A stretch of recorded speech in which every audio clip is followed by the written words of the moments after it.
Hello everybody. Sorry, I forgot to turn the oven on and it was beeping at me. So really quick, just in case the batteries run low, I got to get me a different kind of setup here. So we're going to try to put together some banana nut bread really quick.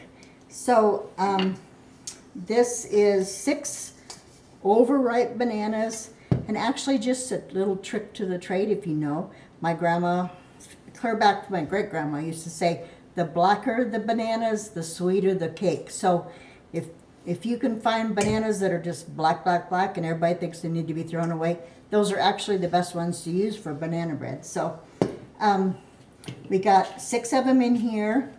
I'm gonna crack 6 eggs to put inside of that. That's kind of my rule of thumb. However many bananas, it's 1 egg to each banana. And then, like I said, I don't measure nothing, so holler if you get lost here. So I do the 6 bananas, the 6 eggs, kind of stir those up really quick. Not really stir them too much, but I do try to get it kind of mixed up a little bit so the eggs are broke up. Then I would say for this much bananas, so just so you can see it, that's about, there's banana in there with just egg. I probably would put, because the bananas weren't really black, I probably could have put a couple cups of sugar. So there's about 3/4 of a cup in each scoop, so a little bit more. Never be too sweet.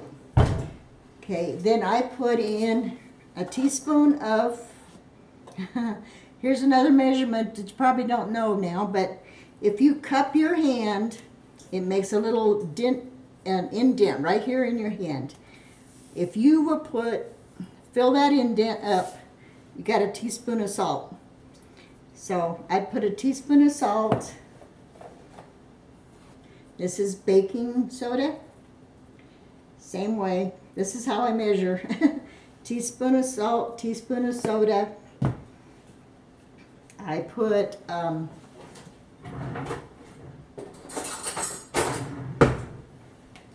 probably, I would say like a cup of margarine. Butter if you'd like.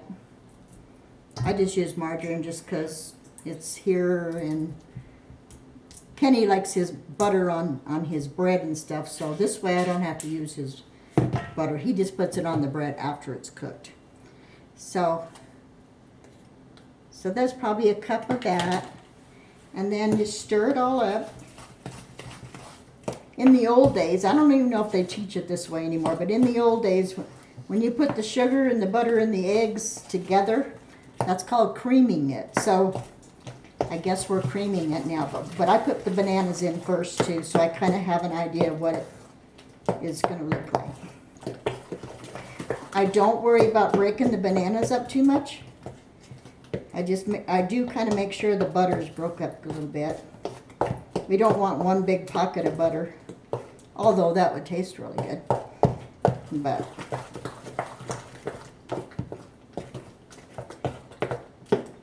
now, some people put a little bit of brown sugar in. I don't normally do that. White sugar, to me, is plenty and fine. Okay, I chopped up some walnuts in my little handy-dandy.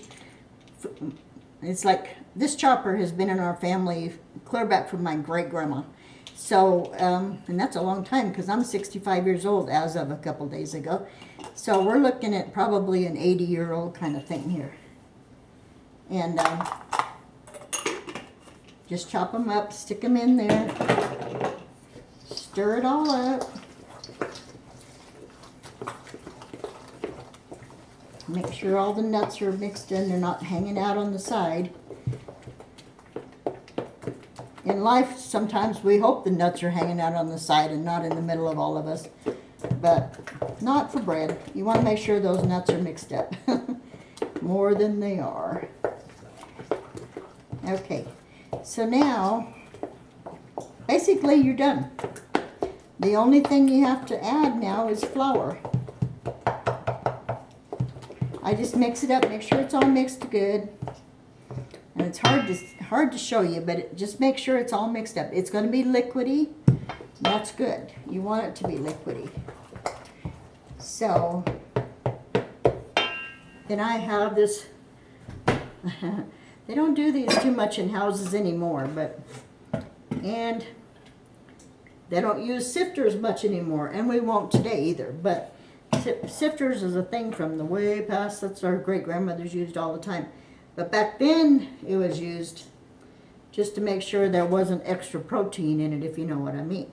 And if you don't know what I mean, back in the old days they didn't have a way to or the means to. This now the factories do it mostly, but back in the old days, they got bugs in their flours and stuff. It's called weevil, and it won't hurt you or nothing like that. But it's just the idea of it.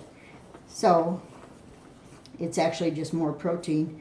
I mean, in some countries, that's kind of a delicacy. I mean, there's countries that actually make food that we eat now with crickets and stuff like that. So it's not a bad thing. It's just kind of not very appetizing. But in today's flour, it's so pasteurized and homogenized, and I mean, they do so much to all of our stuff now, which is kind of a problem in itself. But they've purified so much that it's really not good for us anymore. But we're doing it home cooking, so it's going to be good for us. So basically, I need to add a little bit more flour. But basically, that's how quick you can make a thing of banana bread. It's not that hard, and it's not just banana bread. If you have apples or peaches or whatever you want to make, if you have stuff that's getting close to going bad, just put it in something like this and make some bread. Make some muffins, make whatever. The only difference in bread, like a loaf of bread, for fruit bread, for bananas or apples or whatever, the only real difference in a loaf of bread and a muffin is just a little bit, has a little bit more moisture in it. That's really all. So once this gets all stirred up, then you just divide it up, put it in your loaf pans and stick it in the oven. So basically, aside from the baking, we made this bread in probably less than 5 minutes. So that's not crazy. Anybody can do that. The kids love to do this.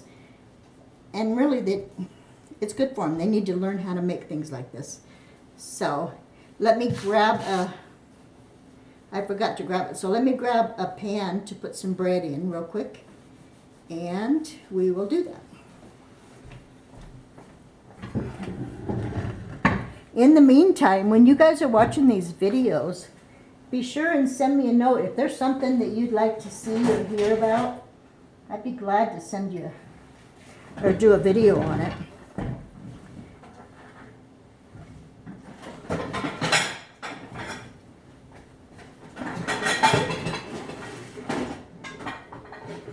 We will also be doing videos on some DIY stuff, some sewing, lots of crafty stuff.